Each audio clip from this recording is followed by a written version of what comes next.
I'm curious if you have any advice for young filmmakers in terms, especially in terms of branching out. Maybe there's a film student that says, well, I want to be a director, but would you advise that they also try to learn to write, be a PA, produce, whatever they can? Yes, versatility is very very important. I found in my career trajectory, I started off as a PA. I was the bottom rung of the ladder in film production, and that experience was. Let me put it this way: the people who have done a lot of different kinds of jobs tend to be the ones who really understand how the process works and tend to be not so precious about it. And they tend to be very respectful, consequently, of what people have to put into doing their jobs on a set every day. And I value my colleagues tremendously, and I don't think that the PA is any less important than anybody else. I was also in the set department for 6 years while I was struggling to be a writer, and that was 6 years of nailing sets together and lifting walls and moving furniture and having heavy things fall on you.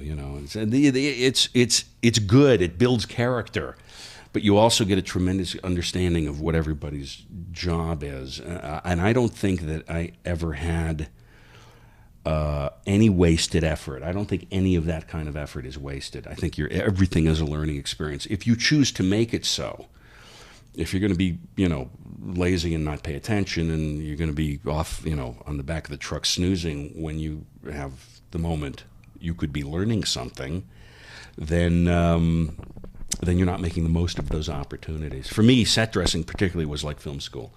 It allowed me to be right next to the camera and the directors and the actors, and if a wall had to be moved, I was the guy who was going to move it, and I was going to keep continuity on how the furniture was laid out in the room, et cetera, et cetera. And you really do learn the process of making a movie in that position. Believe it or not, it's I think more valuable than going to film school, or at least it was for me. Sure. With film school, I would have been the lazy guy sleeping in the back row. I would not have made the most of that experience. So I guess the inspirational message for today is whatever you do it with commitment, And if you can't do it with commitment, then get the heck out of there and find the thing you can do with commitment. Put the most into it, because it's the only thing that's ever going to get you anywhere. Well then, Frank, as you were putting in the blood, sweat, and tears as a PA and a set dresser, how did you support yourself financially? What was it that helped you persevere through that trial period before you eventually got to where you want to be? Oh gosh, well the thing that helped me persevere was a fundamental unreasonable belief that I would actually get somewhere someday. Financially, it was set dressing. I was making $400 a week, and back then, that sucked back then too, actually. That wasn't much money then either. But I lived very modestly, and that allowed me to work for, I'd work a show, and I'd be able to put enough money in the bank to stay at home for a month and write. And then when the bank account bottomed out, I'd get on the next show. So in that sense, leapfrogging my efforts, it gave me uninterrupted writing time, as well as, being able to make a living, as modest as it was. And it was 9 years of believing that one day I would break through and I would have somebody would hire me to write something, and that day did come, and it was I wrote Nightmare on Elm Street 3, Dream Warriors, with my friend Chuck Russell, who then directed the movie, and it got me into the Writers Guild, darn it, and still not making much money even at that. But it was the break. It was the thing that got me finally doing it. But as I always said, that process from having graduated high school, Hollywood High, class of '77, to actually making a living as a writer in 1986 was 9 years of not giving up that dream, and maintaining that persistence and that belief that it was possible and that it would happen. In a sense, it is an unreasonable thing to believe, but you're not going to get it done unless you are willing to be unreasonable about it, and cling to that and work for it and be inexhaustible. And I'm not saying it's an easy thing to do, but that's what I would recommend to younger people who want to do it.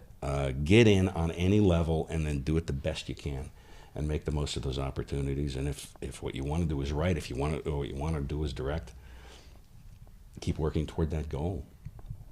And that's something that's definitely incredible about what this festival is all about. It's about teaching filmmakers from all walks to be able to get in there and do what it takes, and we'll teach them along the way and help them through it. And there's another bit of advice that my friend John Carpenter once gave to a big classroom full of students, because he and I did a Q&A once years ago. They asked us the same question, and I went through this whole big complicated rap that I just gave you. His was much simpler. He said, you want to make a movie? Go out and make a movie. What's stopping you? And that advice is worth listening to, because it's more accessible now than ever before. With the equipment that we have today, the HD cameras we have today, what is stopping you? If you want to go out and do it, go out and do it. You'll either prove to be a genius, or you'll prove to be not, or more likely you'll prove to be somewhere in between. But you're not going to get better unless you do it. Back when I was trying to start, it was all film, and those costs were a little daunting. Now it's get your hands on a good HD camera, and that's basically sky's the limit from there. Go, do it. Well, absolutely, and I hope that you get to meet a lot of people that are following that very advice, and we do appreciate having you here. Congratulations on your award, and wish you the best festival experience. Thank you so much. Thank you. This is